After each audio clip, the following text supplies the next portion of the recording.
Today we're talking about physical versus chemical changes and whether or not the molecular structure of matter has changed. All that and more today on You Got Science!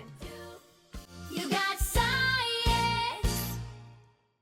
In a physical change, the molecules stay the same. They may move around or change state, but like I showed you with water, the molecules remain H2O.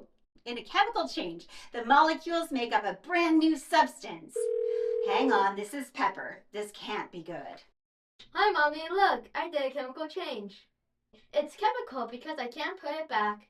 It's true that you can't put back a chemical change, but just because something is hard to put back doesn't mean it's automatically a chemical change. What really changed about the toothpaste? I changed the location and the shape and your emotion. Yes, but the toothpaste is still toothpaste. Same molecules. They're just spread out all over your room instead of inside the tube where they belong. Am I in trouble? Of course not. It's only a physical change. I'm not like a regular mom. I'm a science mom. Hey guys, welcome back to Metal Reacts, where we react to reaction. I'm Iron. And I'm Gold. And we're Fe and Au on the periodic table. Hey, you! What? See, we're reacting already.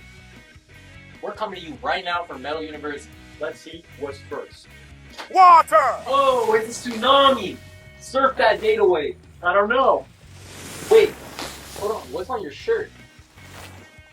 Oh, dude, I rusted. Oxidation. Water plus oxygen equals iron oxide. Textbook chemical reaction. What's next? Extreme heat! Feel the heat. It's like a sauna, dude. This is like that yoga class we dragged me to. I think I'm burning. You didn't react to that at all? Nah, I think I did. Look, I feel so Flexible? I'd like to call it malleable. What can I say? I'm gold. I don't rust. I don't erode. I'm noble. So you talk like you're the center of the earth, but really, I am. Fun fact, the Earth's core is entirely made up of iron. See you later. Well, he reacts to something. Subscribe. Or get tarnish. The vast majority of Earth's core is made up of iron, nickel, and traces of sulfur and oxygen can be found. No gold exists at the center of the Earth. Here is soda. Here is an entire pack of Mentos. When the candy goes into the soda, oh wow, this is another person online doing the Mentos and soda trick. I'm not going to do it. Niles, tell them I won't do it. Just kidding. Woo!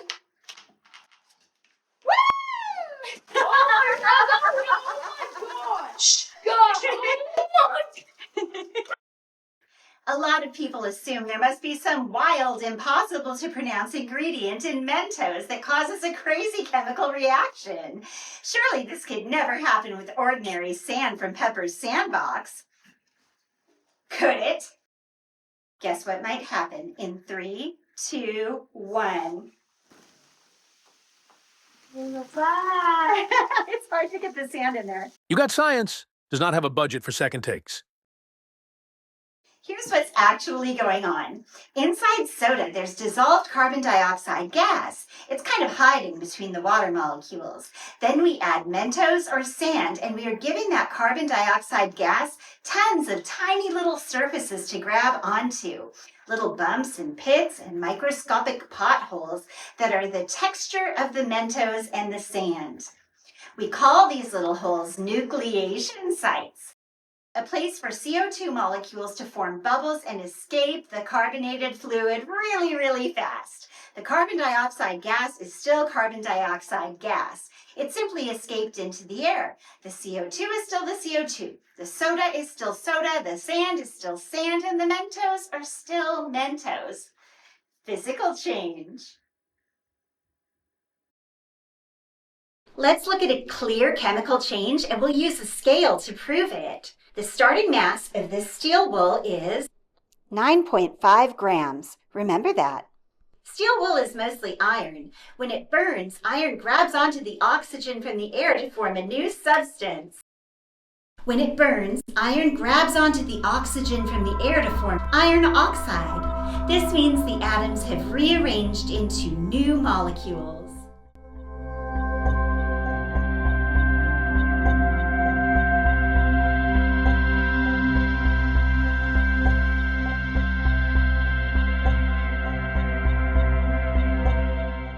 Just look, the mass is actually higher than it was before because the matter extracted oxygen from the air.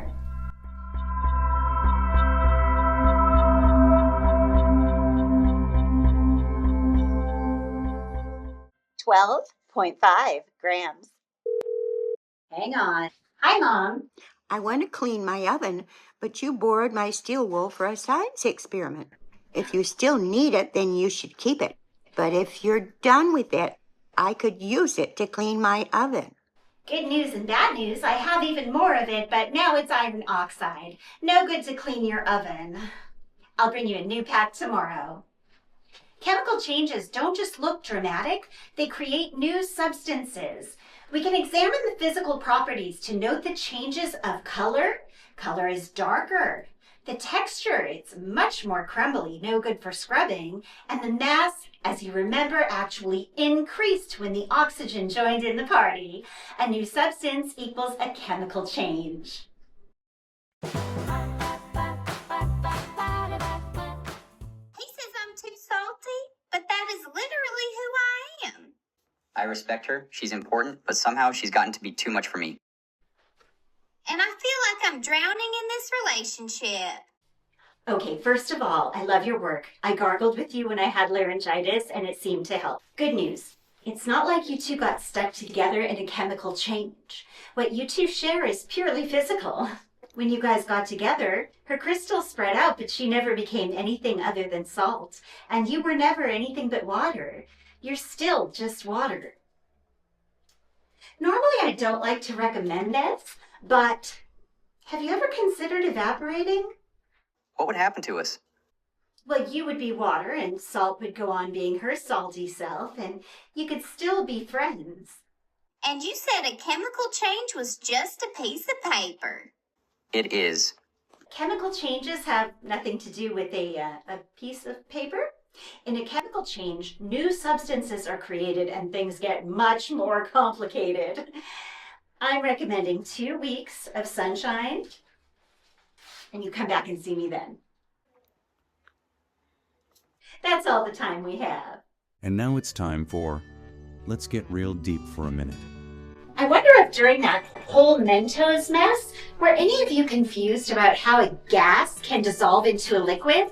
Congratulations, you're thinking like a scientist. Scientists are always asking, but how, but why? Some kids don't worry. They figure the gas just gets in there somehow and they don't need to get stuck on those extra questions like what you might have. Just know it is great that you crave a deeper understanding. The good news? You don't need to comprehend how the dynamic equilibrium of dissolved CO2 under partial pressure works just now. When we start studying stuff that we can't see, things like molecular structure, it's okay to hold on to the simple explanation for now, and the best universities might be holding a seat for you in the future. This has been Let's Get Real Deep for a Minute.